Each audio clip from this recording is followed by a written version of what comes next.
नमस्कार दोस्तों, आपका बहुत बहुत स्वागत है स्टोरी जंक्शन पर। मैं दीपक सिंह हाजिर हूं लेकर एक बहुत ही इंटरेस्टिंग और बहुत ही रोमांचकारी कहानी के साथ। दोस्तों, इस कहानी में एक वर्णन है भगवान शिव और अर्जुन के बारे में। जब अर्जुन ने महाभारत काल में अपने वनवास के दौरान जब उनको नगर से निकाल दिया था दुर्योधन ने, उस दौरान कैसे उनको एक घमंड बहुत ज्यादा हुआ अपनी विद्या के ऊपर और कैसे भगवान शिव ने उनके घमंड को चूर चूर कर दिया था।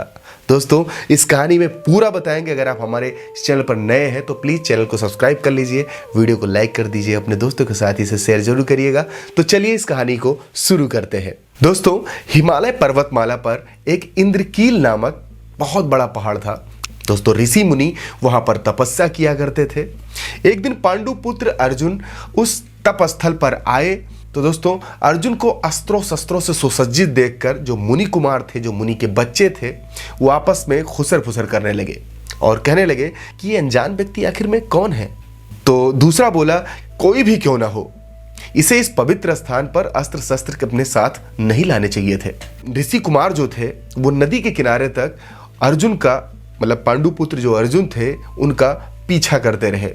उन्होंने देखा अर्जुन ने जो है अपने अस्त्र शस्त्र को एक तरफ निकाल कर रख दिया और वहां पर बने शिवलिंग के सामने बैठ गया और बड़े मनोयोग से भगवान शिव की आराधना करने लगे। शिवलिंग पर फूल चढ़ाए। तभी एक मुनि कुमार जो था वो अर्जुन को पहचान गया। उसने कहा कि अरे, ये तो पांडु पुत्र अर्जुन है। मैंने इनके शौर्य के बहुत चर्चे सुने हैं। ये विश्व के सबसे सर्वश्रेष्ठ धनुर्धर है, पर यहां पर ये आए किस लिए हैं? तो दूसरा जो मुनि कुमार था उसने कहा कि शायद ये कपटी दुर्योधन के साथ जुए में सब कुछ हार गए थे और उसी का ये वनवास काट रहे हैं। तो पहले वाले मुनि कुमार ने बताया, तब तो ये जरूर भगवान शिव से वरदान मांगने आए होंगे। तो कई महीने बीत गए। अर्जुन बिल्कुल तन्मयता से एकदम से भगवान शिव का जाप करते रहे, यानी ओम नमः शिवाय का वो जाप करते रहे। दोस्तों, ऐसे करते करते कई महीने बीत गए। उनके शरीर से तेज निकलने लगा, मतलब एक तेज होता है जो ऑरा होता है वो बहुत तेजी से निकलने लगा और पूरे वातावरण को वो गर्म करने लगा। इस कारण जो ऋषि मुनि थे उनको मंत्र पूजा करने में बड़ी बाधा उत्पन्न होने लगी। देखते ही देखते सारा जंगल उनके ताप से तपने लगा। घबरा कर ऋषि मुनि कैलाश पर्वत गए जहां भगवान शिव का वास है।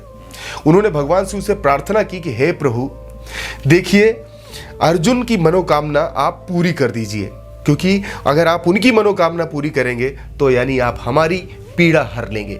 भगवान कहने लगे, आप अपने स्थान को लौट जाइए और मैं इस पर जरूर कुछ करूंगा। उनके जाने के पश्चात पार्वती जी ने शिव जी से पूछा कि स्वामी, अर्जुन को आखिर क्या चाहिए? तो भगवान शिव ने कहा, देवी, उसे दिव्य अस्त्र और शस्त्र चाहिए। इस पर माता पार्वती ने कहा, परंतु क्या वो इस दिव्यास्त्रों का प्रयोग कर लेगा? तो भगवान शिव ने कहा, ठीक है, मैं उसकी परीक्षा लेकर देखूंगा कि आखिर में वो इसका प्रयोग कर पाएगा या नहीं। भगवान शिव बोले कि देखो, मैं किरात के भेष में उससे युद्ध करूंगा। तो माता पार्वती ने कहा कि देखो, अगर आप युद्ध करोगे साथ में मैं भी चलूंगी। तो दोनों लोग भेष बदल कर चल लिए। जब ये सारी बातें जब शिव के गणों को जब ये पता चली तो उन्होंने भगवान शिव से प्रार्थना की कि प्रभु, हमारी भी इच्छा है कि हम भी इस युद्ध को देखें, हमें भी अपने साथ लेकर के चलें। तो भगवान शिव ने कहा कि अच्छा ठीक है, लेकर तो चलूंगा, लेकिन इस पर एक शर्त है, आप सभी को किरात नर नारियों का वेश बनाना पड़ेगा। जो है जल्दी से आप लोग अपना वेश बना लीजिए, उसके बाद में मेरे साथ चलिए। उसके बाद दोस्तों सभी किरात जो इंद्रनील जो जगह थी उसकी तरफ चल पड़े। इंद्रनील पहुंचे तो माता पार्वती ने एक और संकेत करते हुए भगवान शिव से कहा कि स्वामी, ये देखिए कितना बड़ा सुअर, अभी इसे मैं तीर से मार गिराऊंगा। भगवान शिव ने यह कहते हुए अपने धनुष पर बाण चढ़ा लिया, लेकिन सुअर भागने में किरात से तेज था। उसने ऋषियों के आश्रम में जाकर ऐसा उत्पात मचाया कि ऋषि भाग खड़े हुए और बचाओ रक्षा करो, मुंह का सुर फिर से आ गया सूकर बनकर। कहते हुए वो सहायता की गुहार लगाने लगे।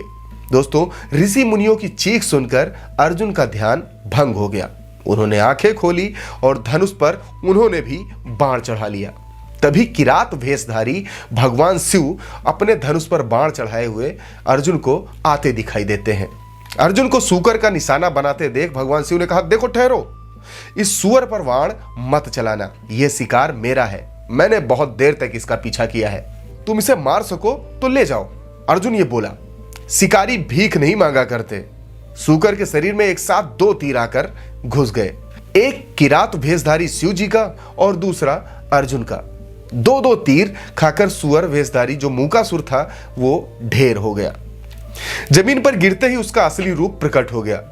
सरदार की जय। जो किरात जो नारियां थीं, जो बहुत सारी नारियां थीं, किरात जो उनके जो शिवगण थे वो नारियों का वेश धारण किए हुए थे, वो बड़े जोर जोर से चिल्लाने लगे, सरदार की जय, सरदार की जय, सरदार की जय। सरदार जी ये तुम्हारे ही बाणों से मरा है। किरात नारियों के हर्षोल्लास पे अर्जुन मुस्कुरा रहा था। शिव के सामने वो आकर बोला कि किरात, इस घने वन में इन स्त्रियों को भय नहीं लगता, अकेले तुम ही पुरुष इनके साथ हो। तो युवक ने कहा, देखो हमें किसी का भय नहीं, पर तुम शायद डरते हो। अच्छा, हो भी कोमल। शिव जी ने यह मुस्कुरा कर कहा, मैं कोमल हूं? तुमने देखा नहीं मेरे बाणों को कैसे सूकर को बेधा है? अर्जुन बोला। भगवान शिव के साथ में जो नारियां थीं वो जोर जोर से चीख कर कहने लगी, सूकर हमारे सरदार के बाणों से मरा है। तो जो किरात था वो बोला, ये सच कहती हैं? किरात ने कहा, तुम्हारा बाण सूकर के शरीर में तब लगा जब मेरे बाण से मरकर वो नीचे गिर गया। तब अर्जुन ने कहा कि तब तो इस बात का निर्णय हो ही जाना चाहिए कि हम दोनों में श्रेष्ठ धनुर्धर कौन है। फिर क्या था, दोनों ने अपने अपने अस्त्र शस्त्र चलाने शुरू कर दिए। देखते ही देखते दोस्तों भयंकर बाणों की वर्षा होने लगी, लेकिन अर्जुन का जो तुड़ीर था वो बाणों से खाली हो गया। तब वो विस्मयता से बड़बड़ाया, मेरे सभी बाणों को इस किरात ने काट डाला, मेरी बाणों से भरा तुड़ीर खाली हो गया। किंतु किरात को खरोच तक नहीं लगी। उसने झपट कर किरात को अपने धनुष के प्रत्यंचा में फंसा लिया, बिल्कुल घुमा के उसके भगवान शिव को एक धनुष के प्रत्यंचा में उसने भींच लिया। किंतु एक ही क्षण में किरात ने अर्जुन के धनुष को छीनकर दूर फेंक दिया। यह देखकर किरात स्त्रियां जो थीं वो हर्ष से नाचने लगी। तपस्वी हार गया, तपस्वी हार गया, वो जोर से हर्षनाद करने लगी। अर्जुन को और भी चिढ़ लगी।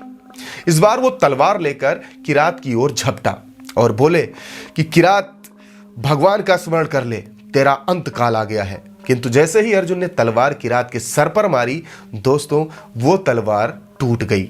अर्जुन निहत्था हो गया तो वो एक पूरा का पूरा पेड़ उसने उखाड़ लिया और उसे किरात के ऊपर फेंक दिया। लेकिन आश्चर्य का ठिकाना तब नहीं रहा, जैसे ही वो किरात के शरीर से वो पेड़ टकराया, वो किसी तिनके की भांति टूटकर नीचे जा गिरा।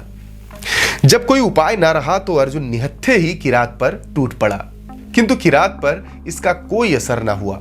उसने अर्जुन को पकड़कर ऊपर उठाया और धरती पर पटक दिया। अर्जुन बेबस होकर गिर पड़ा। तब अर्जुन ने वही रेत का जो शिवलिंग बनाया था उस पर भगवान शिव से प्रार्थना करने लगा। इससे उसके शरीर में नई शक्ति का प्रवेश होने लगा। उसने उठकर फिर से किरात को ललकारा, बोला कि किरात देख, अब तेरा काल आ गया। वो चीखा, बड़े जोर से चीखा। जैसे ही नजर किरात के गले में पड़ी उस फूल माला पर पड़ी जो उसने शिवलिंग पर चढ़ाया था, वो स्तब्ध होकर खड़े के खड़े रह गया।